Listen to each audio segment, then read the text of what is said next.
But God has brought us back to God, to the Father. Jesus has brought us back to the Father. But the second part of the verse says, therefore he has given unto you the ministry of reconciliation. And what does that mean? That the church, which is the reconciling community, is made up not of saints, but of reconciled individuals. You and I have been saved. That is why we work for the salvation of others. You and I have experienced the grace of God. That is why we show grace to others. We have experienced God's forgiveness. That is why we forgive. We are no better than the people we are called to serve. The deliverer was himself once delivered. And as you go through your experience here in this church, I hope that as leaders and as church members here, you'll never forget that there is no important and less important person in the church. We're all saved by the blood of Jesus Christ. Never forget where we came from. Number 4, this may relate very well to some of you, or most of you. Our disappointments seldom come from the world, but from the people of God, whom we love and trust and look to for understanding. Our disappointments seldom come from the world, but they come from the people of God, the very people we look to for understanding and comfort and love. Exodus 2:14. Moses goes out one day and he sees these two people fighting. He intervenes, kills the Egyptians so he can protect an Israelite. The next day he goes back and 2 Israelites are fighting. And when he intervenes, he said, who made you prince over us? There will be times in your life when the very people you serve and help will turn against you. And as Christians, we must be prepared for this. Our disappointments almost always come from the church, not from the world. Some of the most heinous crimes ever committed in the world are committed in the name of religion. Sad. Look at all the conflicts in the world. They're all religious conflicts.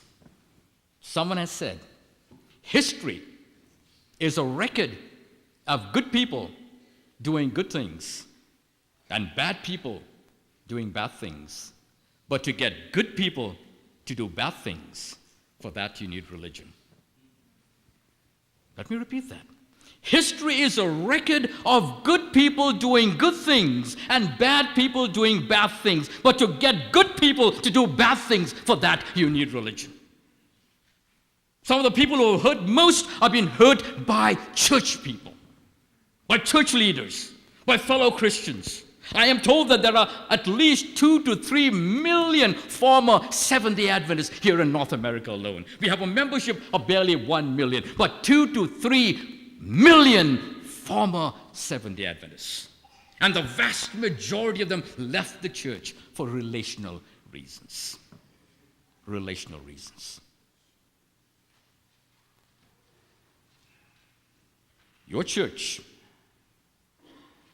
will make it, or it will fall, depending on how you deal with the people God has brought into your life. You've heard the expression, God does not call the qualified. He qualifies the call. It's an expression you've heard before, and it applies so well to the story of Moses. You see, Moses escapes from Egypt. He runs across the barren desert. He's tired and fatigued and thirsty and hungry and at the point of death, and he comes to the wilderness of Midian, and he comes to a well, and there he notices that a group of shepherds are harassing some ladies there. And Moses, after the experience he had in Egypt, might have said to himself, I am not going to get involved again. Look what it got me the last time around. I'm not going to get involved. But thank God he did get involved. He drove the shepherds away and helped these young ladies water their sheep. And when they went back, Exodus 2:18 and 19, their father Jethro asked them, How did you come home so soon today? And what was their reply? An Egyptian drove the shepherds away. Excuse me? An Egyptian drove the shepherds away? Just a few days before, he was the most recognizable face in the world, slated to become the next Pharaoh. Everybody knew him. The next day, he is a nobody. Jethro's daughters don't even recognize who he is. They just say, an Egyptian helped us. You know, before God can use us, before God can use us in his service, he must first empty us. And here in the wilderness, on the very first day, as it were, God begins the emptying process in the life of Moses.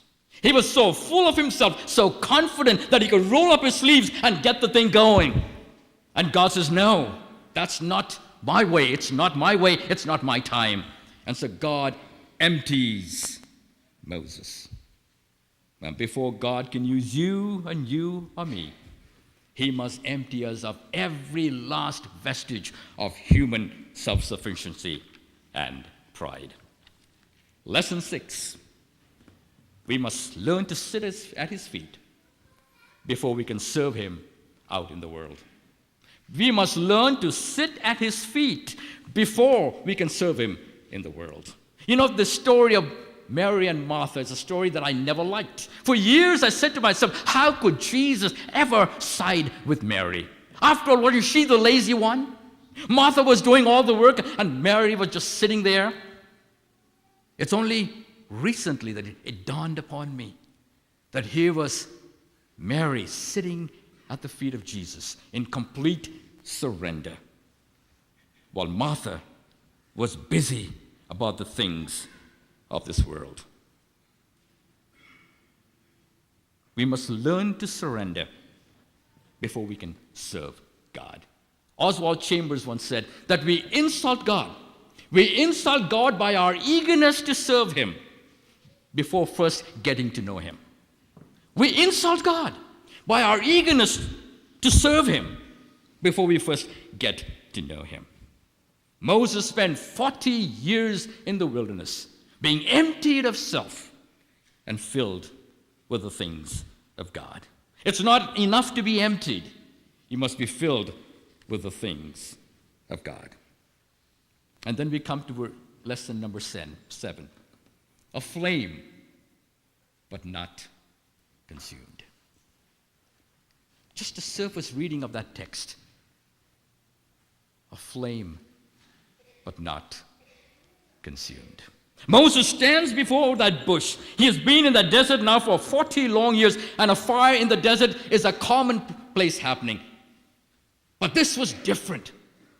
The bush is on fire, but it does not burn.